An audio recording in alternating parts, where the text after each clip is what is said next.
વૈરાગ્ય વાત કરે સાંભળ્યાની સાથે સુરતા લહેરું લેશે અને ત્રિવેણીના ઘાટે અનુભવની જે વાતો છે સંતોને જે પોતાનો સાચો અનુભવ રજૂ થાય ને એવી વાતો કહેશે, અનુભવની વાતો કહેશે. મદદરીએ મોતી રહે પણ હંસ હોય ને હંસ બની જાવ ને તોય જડે નકર જડતું નથી. હંસ હોય તે ગોતી લેશે અને પછી જે મનની અંદર આશા અને તૃષ્ણા હોય ને એવી ભૂખ હોય, આ ભૂખ અને દુઃખ હોય, જે જન્મ અને મરણનો જે ભય છે, આ બધું દુઃખ મટી જાય જ્યારે આ મોતી જડી જાય ને તારે.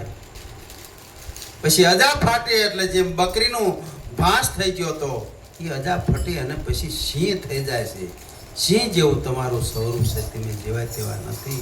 અજા ફાટીને સિંહ થયો, પોતે પછી પોતાની અંદર લય થઈ જાય છે કે બીજો કોઈ છે નહીં મારી સિવાય જગતની અંદર. આવો એને ભય થઈ જાય મારા ભગવાન સિવાય બીજું કશું નથી. આવી જ્યારે સમજણ જ્યારે આવી જાય ને ત્યારે સિંહ સ્વરૂપ બની જાય છે.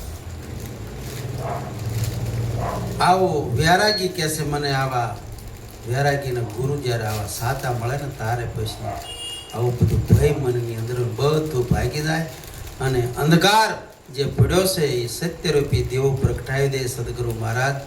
પછી ન્યારા રહે અને તમે બધું ખેલો અને જગતની બધી રચના જોયા કરો છો. આવું સદગુરુ મહારાજ આપણને સુખ આપે છે. સદગુરુ મહારાજ